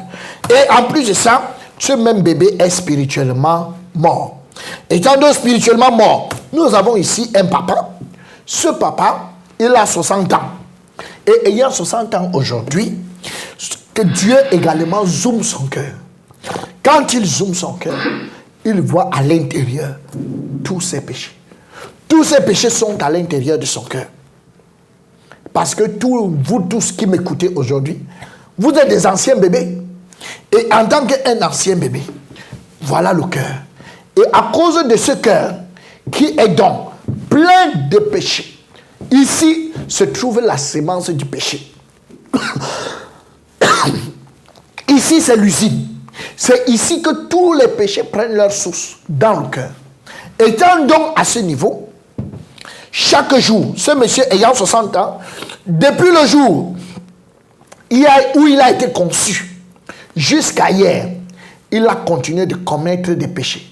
Donc il commet des péchés, il commet des péchés, il commet des péchés. Et maintenant, tous ces péchés qu'il a commis. Parce que toute sa vie, il va commettre le péché. Mais tous les péchés qu'il a commis, depuis le moment où il a été conçu, avec la semence du péché, il a commis des péchés qu'on appelle des fruits. Tous ces péchés qu'il a commis jusqu'à hier, tous ces péchés, on peut les appeler les péchés passés. Ce sont les péchés qu'il a commis jusqu'à hier. Et alors aujourd'hui, il a les péchés qu'il a commis depuis ce matin. Il les a commis depuis ce matin jusqu'à cette heure où tu es en train de m'écouter. Et ça, ce sont ce qu'on appelle les péchés présents. Et alors, comme tu n'es pas encore mort, lui n'étant pas encore mort, d'aujourd'hui, du moins après cet instant, jusqu'à sa mort, il va encore commettre les péchés. Mais ces péchés ne se sont pas encore produits. Ces péchés sont encore localisés dans son cœur. Donc dans son cœur, il y a la sémence du péché. Et il y a plus ça, il y a les péchés futurs. Donc les péchés qu'il va faire après cet instant, à partir de demain. Donc tout ça là, donc ça fait un homme avec lui les péchés passés, les péchés présents et les péchés futurs. Et il est spirituellement mort. Mesdames et messieurs, même si vous n'avez pas compris tout ce que j'ai dit avant, retenez au moins ceci. Depuis votre naissance jusqu'à votre mort, vous allez commettre des péchés parce que vous avez la sémence du péché en vous. Et les péchés que vous allez commettre, tous les péchés de votre vie, peuvent être divisés en trois. Pourquoi vous n'êtes pas encore mort? Donc vous avez les péchés que vous avez fait avant, et vous avez les péchés que vous faites aujourd'hui, et vous avez les péchés que vous allez faire demain. Est-ce que Dieu connaît donc les péchés que vous allez faire demain? Oui, Dieu les connaît. Pourquoi? Imaginez-vous ce qui s'est passé avec Pierre. Pierre dit à Jésus, écoute, je suis prêt à mourir avec toi. Partout où tu iras, je ne suis pas comme les autres apôtres. Ah, Jésus le regarde. Il regarde dans son cœur. Il est Dieu. Vous savez que Dieu regarde à ce qui est dans le cœur. Et il regarde et il se rend compte que les prochains péchés qui vont sortir, il n'avait pas encore commis, mais les prochains péchés qu'il va commettre, il va les renier 3 fois. Et il va dire à Pierre, tu vas me renier 3 fois. Pierre va commencer à discuter. Il va dire, mais comment tu peux me dire une chose pareille? Je suis prêt à mourir avec toi. Je ne peux pas te renier. Il va beau discuter, mais il n'en demeure pas moins quand même qu'il va renier le Seigneur 3 fois. 3 fois pour que ce soit clair que ce n'est pas une erreur. Il va renier le Seigneur 3 fois. Toi-même, là où tu es, si Dieu te dit les péchés que tu vas commettre, tu vas commencer à discuter. Mais je vais ici te donner une idée de la quantité des péchés que tu possèdes. Là où tu es. C'est-à-dire que tu as la sémence du péché et je vais te montrer un peu la quantité de péchés que tu possèdes. Lisons un peu ce texte. Matthieu chapitre 5, verset 28. La Bible dit, mais moi, je vous dis que quiconque regarde une femme pour la convoiter a déjà commis un adultère avec elle dans son cœur. Si tu regardes une femme pour la convoiter, comme ce monsieur, il sort peut-être de la prière ou de la balade et il regarde une femme. La Bible dit, juste pour avoir regardé, pour la convoiter, il a dit, waouh, quelle belle femme. Oh, la Bible dit, il a déjà commis un adultère. Et il a commis un adultère où? Dans son cœur. Avec qui? Avec elle, puisqu'on ne commet pas l'adultère seul. Donc, ça veut dire clairement que lui, il a commis l'adultère et cette femme a également commis l'adultère. Vous allez me dire que, mais est-ce qu'elle savait? Vous savez, les femmes discutent. Oui, oui, ça fait partie de Lévitique 5, 17. Ça, ce sont des péchés qu'on fait sans savoir. Elle a péché puisqu'elle a commis l'adultère, mais elle l'a fait sans savoir. Donc quelqu'un va vous dire aujourd'hui, depuis que je suis marié, moi je n'ai jamais commis un autre homme et tout. C'est bon, j'apprécie même et j'acclame. Mais ça c'est devant les hommes. Mais devant Dieu, chaque fois qu'un homme vous a regardé, vous avez commis l'adultère avec lui dans votre cœur. Et vous, en tant qu'un homme, quand vous-même vous vous apprêtez, vous vous centrez très bien, c'est pour qu'on vous regarde et qu'on vous apprécie. Quand on vous regarde aussi, quand une femme vous regarde, elle a commis l'adultère avec vous. Est-ce que vous le savez? Non. Mais c'est ça, les anges le savent. Elle a commis l'adultère avec vous dans son cœur. Regardons un peu cette vidéo pour voir jusqu'à quel niveau quelqu'un peut commettre l'adultère. Combien d'adultères une femme peut commettre par jour, combien d'adultères un homme peut commettre par jour. 거리에 예쁜 여자 한 명을 내보냈습니다.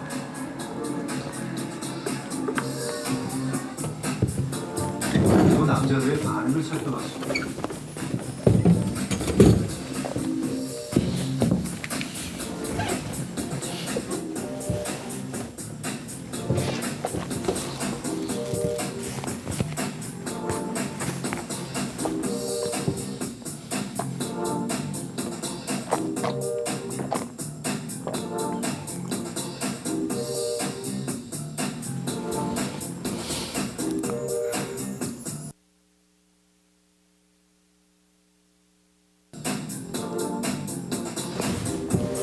아니나 다를까 대부분의 남자들이 한 번쯤은 고개를 돌립니다. 그것도 나이와 세대를 초월해서 말입니다.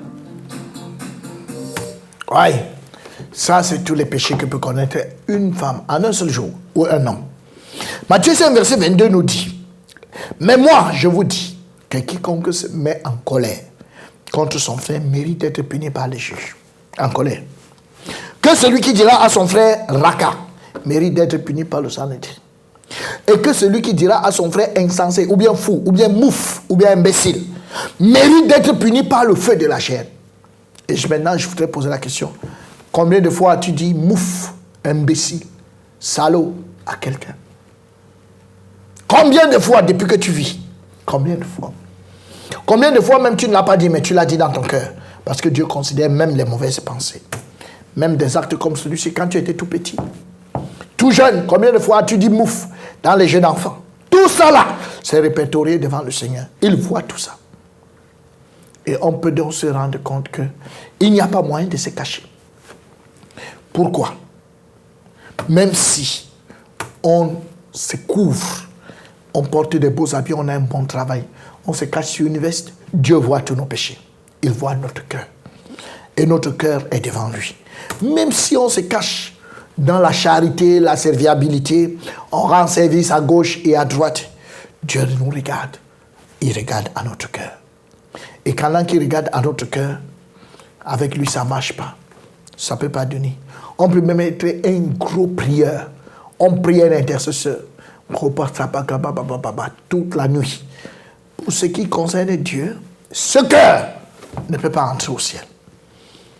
Pourquoi? Il regarde le cœur. Toi-même, si tu arrives chez moi et que je vais te servir à boire, je te demande de choisir un corps. Tu ne peux pas choisir le petit, tu vas choisir le grand. Mais si après, toi-même tu vois ce qu'il y a à l'intérieur, tu vois le cœur de ce gobelet, tu vas dire quelque chose, mieux tu me sers dans le petit. Donc tout ça, c'est tout à fait évident. Donc, à cause du péché, Dieu voit l'homme, Dieu te voit comme quelque chose de sale, quelque chose de répugnant, quelque chose de sale. C'est pour ça qu'il dit, Job 15, verset 15 à 16. Si Dieu n'a pas confiance en ses saints, si les cieux ne sont pas purs devant lui, combien moins l'être abominable et pervers, l'homme qui boit l'eau comme l'iniquité. Donc tu bois l'eau comme l'iniquité. La quantité d'eau que tu as déjà bu depuis que tu es dans ce monde, ce ne sont que des citernes et des citernes. Ça c'est la quantité d'eau. L'homme là, et la Bible dit, tu bois l'eau comme l'iniquité, tu bois l'iniquité comme de l'eau. Donc si tu bois l'iniquité comme de l'eau, alors Dieu conclut. Dans Job 25, verset 5 à 6, voici, la lune même n'est pas brillante, et les étoiles ne sont pas pures à ses yeux. Combien moins l'homme qui n'est qu'un ver, et le fils de l'homme qui n'est qu'un vermisseau. Donc, si des gens ne sont pas sauvés, si dans une église, ils ne sont pas nés de nouveau, Dieu les regarde comme une église de vers. Et si la chorale n'est pas sauvée, tous ceux qui sont à l'intérieur, ils sont des vers et des vermisseaux. Et je permettrais même de dire des verrettes. Et imaginez-vous, si vous-même, des vers vous appellent leur papa, là où vous êtes, vous n'avez jamais entendu que le cafard a mordu quelqu'un. Le mille-pattes n'a jamais mordu quelqu'un. Mais si le mille-pattes passe devant vous, tout ce qu'il y a, c'est d'enlever votre babouche, ou bien de le botter, ou bien de chercher comment est-ce que vous allez vous débarrasser de lui. Or, il ne vous a rien fait, mais c'est à cause de sa nature. De la même manière, quand Dieu vous regarde, et que le dimanche, quelqu'un se lève pour dire, oh mon papa, mon Dieu, je t'aime. Oh papa, tu es mon Dieu. Papa est Dieu. Des vers, C'est pas possible. Vous-même, vous ne pouvez pas accepter ça. Donc Dieu regarde comme un vermisseau. Donc il veut s'en débarrasser. Oui, s'en débarrasser. Imaginez-vous un peu. Et Dieu l'explique très bien dans ce livre de Agé, chapitre 13, Agé, chapitre 2, verset 13. Et Agé dit, si quelqu'un souillé par le contact d'un cadavre touche toutes ces choses, seront-elles souillées? Les sacrificateurs répondit, elles seront souillées. Donc dans l'Ancien Testament, si un homme touche à un cadavre, après avoir touché à un cadavre, la Bible dit, s'il touche à toute autre chose, est-ce que toutes les autres choses seront souillées? Les sacrificateurs ont répondu oui. Et il a conclu dans verset 14, Dieu dit, alors Agé reprenant la parole, il dit, tel est ce peuple, telle est cette nation devant moi, dit l'Éternel. Telles sont toutes les œuvres de leurs mains. Ce qu'ils m'offrent là est souillé. On peut bien se poser la question, mais est-ce que tout le peuple avait-il touché un cadavre? Est-ce que tout le peuple avait touché, toute la nation avait touché un cadavre? Puisqu'on dit que tout ce qu'ils offrent là, tout ce qu'ils offrent est souillé. Non! Toute la nation n'avait pas touché un cadavre. Ça, c'est une prophétie. C'était pour expliquer ce moment-ci. C'était pour expliquer l'état du monde en ce moment. L'état du monde en ce moment, tous les hommes n'ont pas touché un cadavre. Mais en fait, les hommes portent le cadavre en eux. En fait, les hommes sont des corbillards ambulants. Puisque tu es spirituellement mort. Étant donc spirituellement mort, l'esprit mort est en toi. En accord avec ce verset. Matthieu 23, verset 27.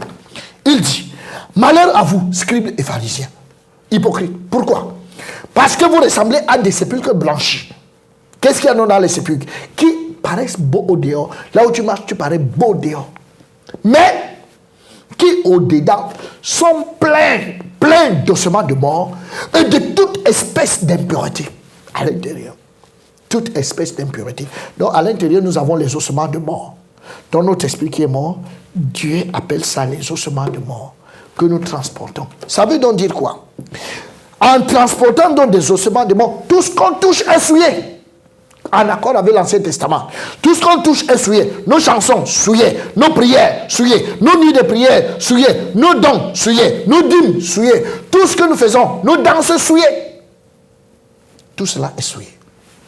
Et étant donc souillé, mesdames et messieurs, c'est pour ça que Dieu dit, il dit, Amos 5, 21, je hais, je méprise vos fêtes, je ne puis sentir vos assemblées. Oui, il dit, éloignez de moi le bruit de vos cantiques, éloignez-moi du bruit de vos luttes. Tout ça là. Pourquoi? Étant spirituellement mon Dieu te hait. Imaginez-vous quand quelqu'un vous hait et qu'il vous dise bonjour, vous jetez votre face de l'autre côté. Je hais, je méprise vos fêtes. Je ne puis sentir vos assemblées. Pourquoi? De qui vous moquez-vous quand vous vous levez même pour ouvrir la bouche pour prier? Il se pose la question, Dieu se pose la question. De qui vous moquez-vous? Il vous pose la question. De qui vous moquez-vous? Comptez-vous, ouvrez-vous une large bouche et tirez-vous la langue. N'êtes-vous pas des enfants de péché, une race de mensonges, dit le Seigneur.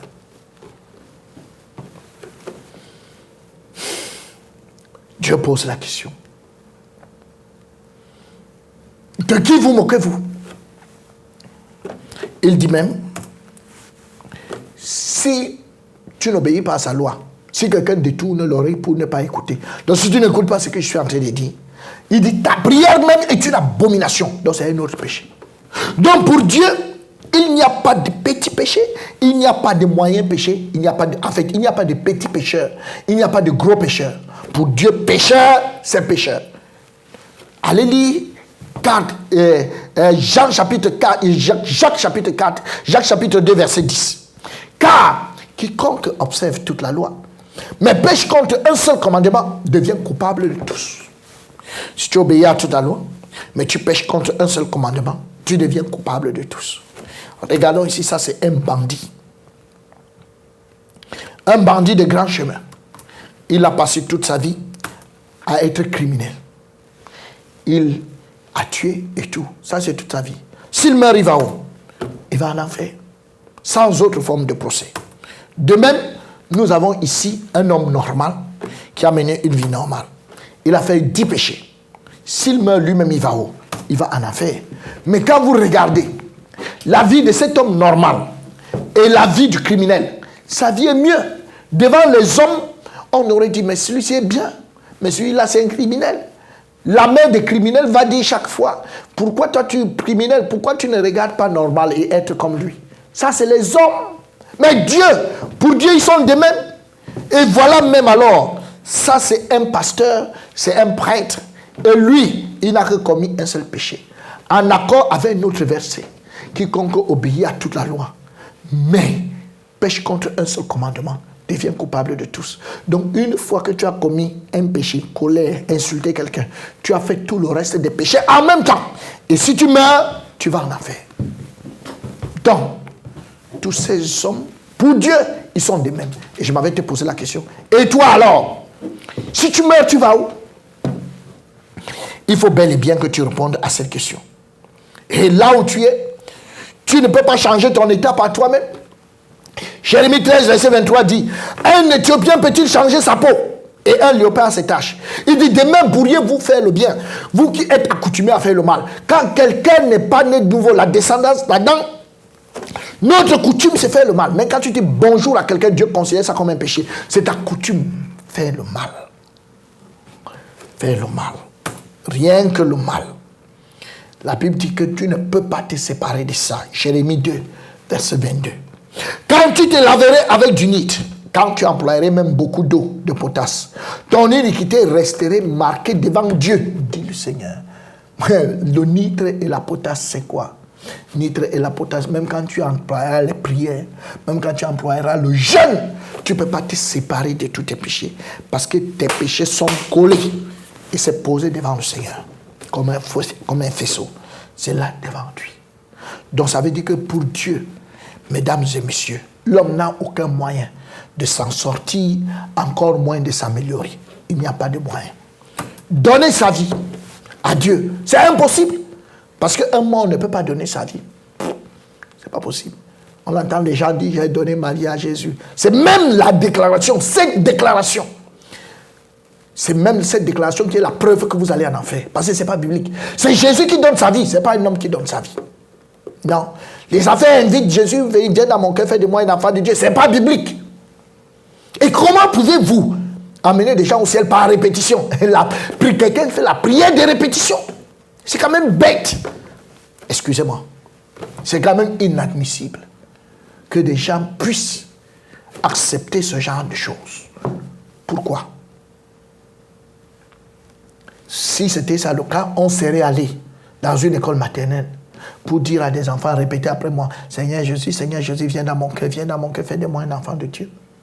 Ils auraient fait cette prière. Pourquoi? Ils ne comprennent rien. C'est pour ça qu'ils prient comme ça. Et vous avez me dit qu'ils sont différents du vieux. Même le vieux ne comprend rien. Parce que si le vieux comprenait, il n'allait pas faire ça. Donc donner sa vie, ce n'est pas biblique, ce n'est pas possible. Confesser ses péchés, c'est impossible. Pourquoi? Les péchés sont trop nombreux. Et en plus, Dieu ne l'écoute pas. Voilà les versets. Lévitique 5, 17. Tu as les péchés que tu as fait sans savoir. Lorsque quelqu'un péchera en faisant, sans le savoir, contre l'un des commandements de l'Éternel, des choses qui ne doivent point se faire, il se rendra coupable et sera chargé de sa faute. Donc, tu as les péchés que tu as fait sans savoir. Et si je te dis que pour aller au ciel, il faut les confesser, comment tu fais pour confesser les péchés que tu as fait sans savoir, puisque tu ne t'en souviens pas? 2. La Bible dit que tes péchés sont trop nombreux. Ils sont plus nombreux que les cheveux de ta tête. Car des mots sans nombre m'environ. Les châtiments de mes iniquités m'atteignent. Et je n'ai pu en supporter la vue. Ils sont plus nombreux que les cheveux de ma tête. Les péchés d'un homme sont plus nombreux que les cheveux de ta tête. Alors tu fais donc comment pour t'en séparer? Tu fais donc comment pour les compter? S'il faut passer par la confession, tu vas faire comment? Et en plus c'est ça, Dieu dit qu'il n'écoute pas.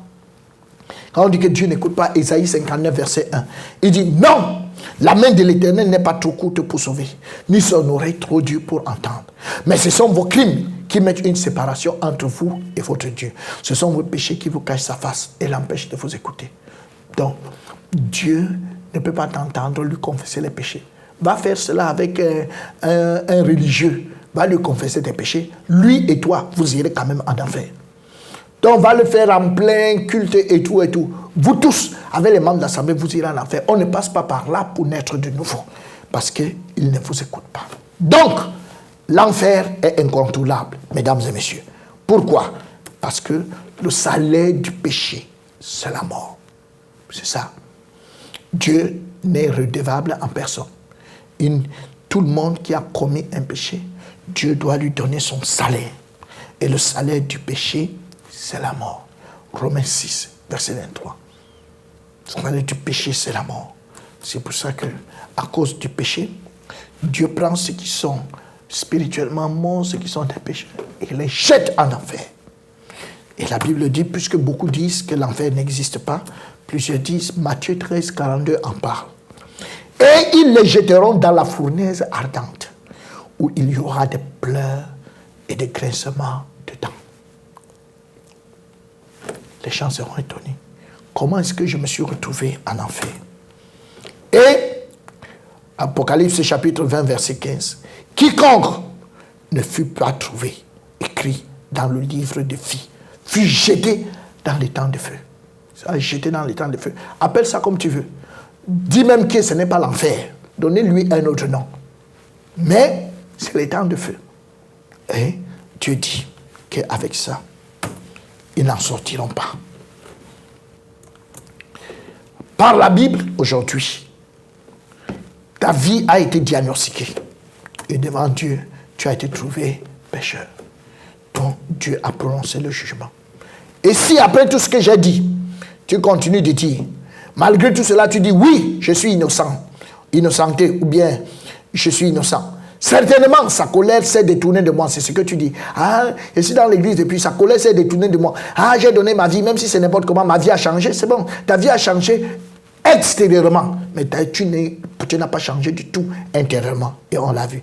Donc, Dieu te dit, voici, je vais contester avec toi, parce que tu dis, je n'ai point péché. Psaume 50, verset 21, nous dit que je vais tout mettre devant toi, parce que voici ce que tu t'es dit.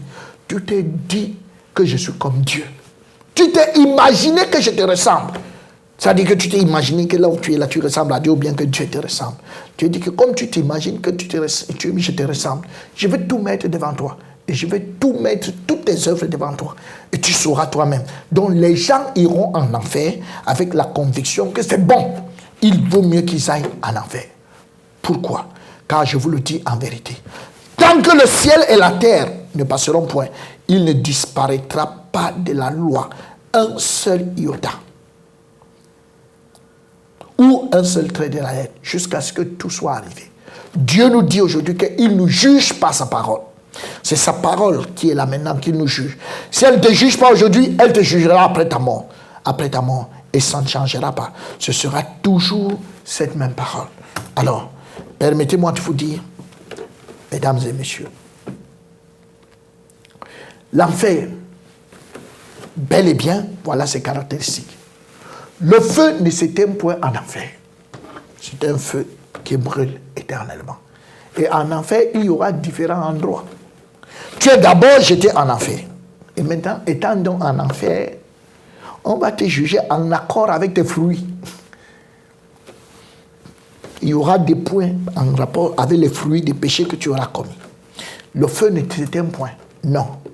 En enfer, l'on ne meurt point. On ne meurt point en enfer. En enfer, il y a les pleurs et les grincements dedans. Parce que plusieurs vont regretter. Et vont se dire, oh, j'allais pourtant à l'église chaque jour. J'avais donné le terrain pour l'église. J'ai donné mon argent. J'ai servi dans l'église. Je me suis occupé de tel. Je me suis occupé des pasteurs. Je me suis occupé des hommes de Dieu.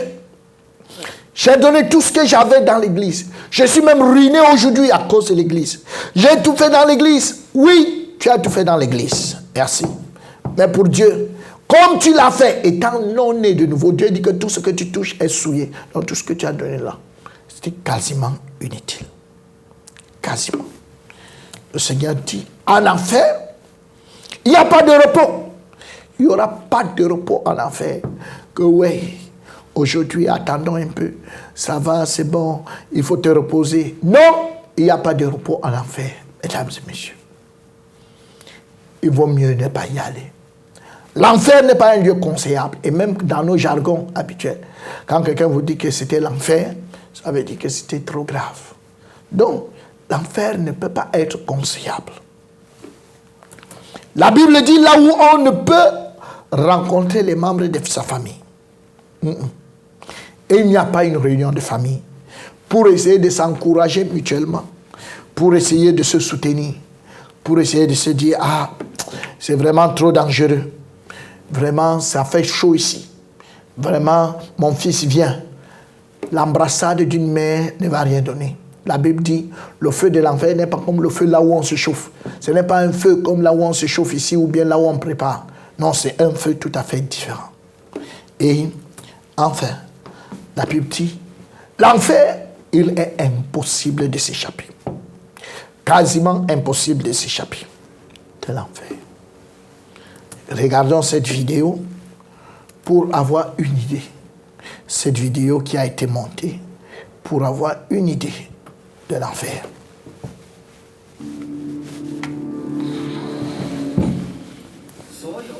죽음 후에는 모든 사람이 하나님의 보좌 앞과 전사 앞에서 심판을 받으리라. 站在神的大宝座前接受审判。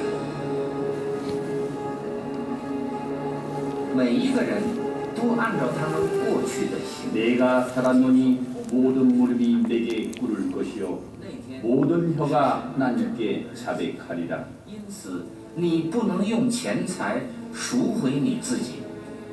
至于那些胆小、 두려워하는 자들과 믿지 않는 자들과 흉악한 자들과 살인자들과 음란한 자들과 귀신 우상 숭배 자들과 모든 거짓말하는 자들은 불과 유황으로 타는 못에 던지우니 이것은 둘째 사망 곧 불못이라. 누구든지 생명책에 기록되지 못하는 자들은 불못에 던지우리라. 就是地狱。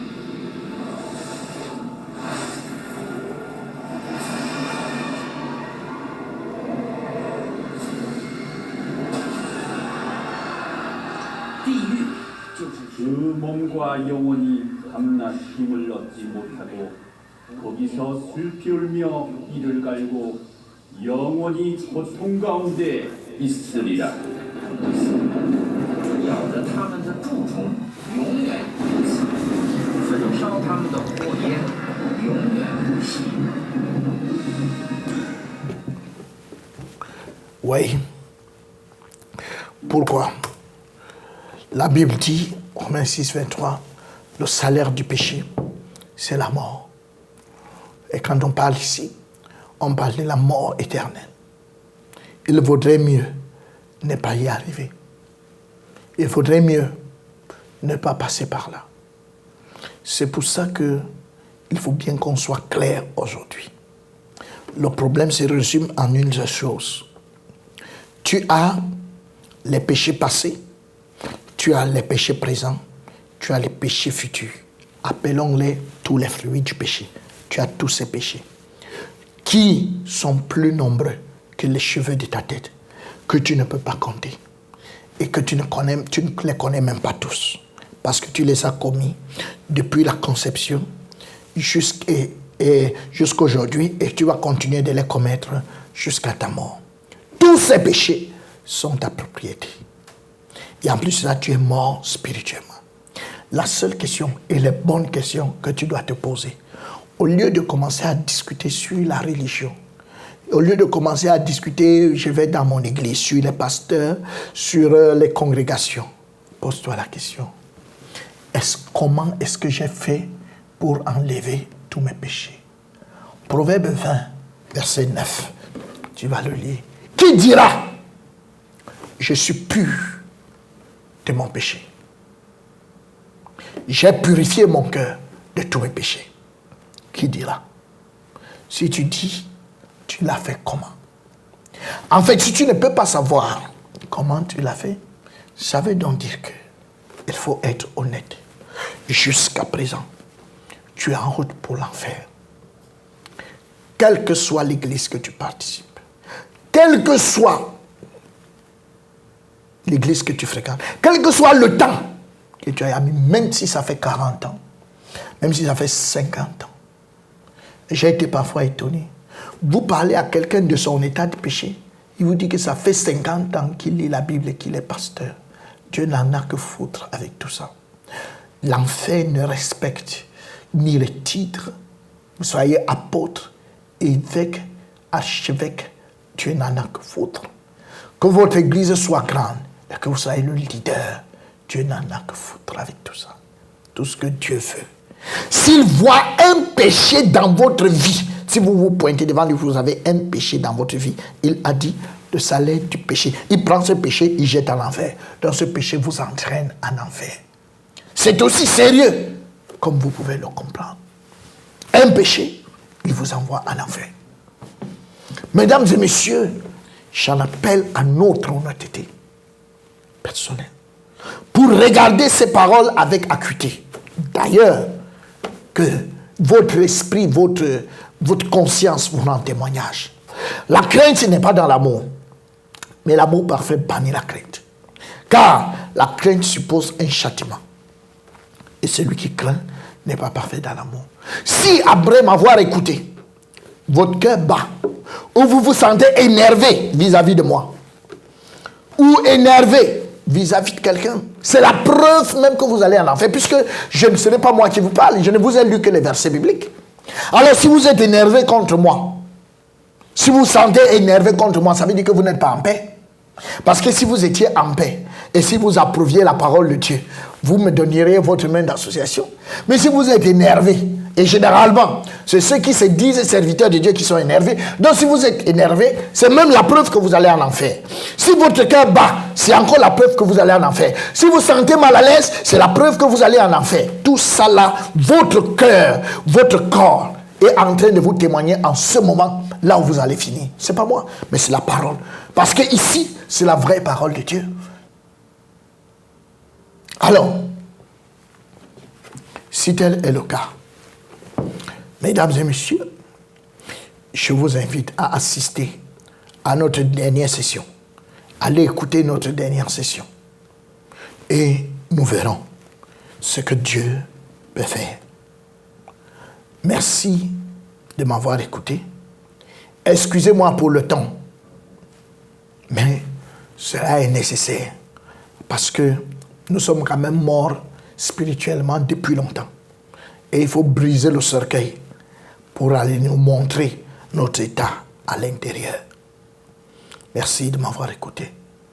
Et si vous permettez, nous allons prier. Notre Dieu et notre Père, nous te sommes infiniment reconnaissants pour ton amour. Merci pour cette grâce immense que tu nous accordes aujourd'hui, d'être jugés par ta parole au lieu d'attendre notre mort pour enfin être jugés. Nous serions restés vivants, ne sachant pas que ta parole nous condamnait de cette manière, et nous serions surpris après notre mort. Comme nous le disons, nul n'est censé ignorer la loi. Nous aussi, nous étions ignorants de toutes ces choses. Merci de nous en avoir parlé et de prendre conscience aujourd'hui de notre état. Seigneur, nous voulons prier que tous ceux qui m'ont écouté, que personne ne meure avant d'avoir écouté la prochaine session. Et continue de les garder et donner de l'oreille pour entendre et un cœur pour comprendre la dernière session. Merci grandement au nom puissant de Jésus-Christ. Amen.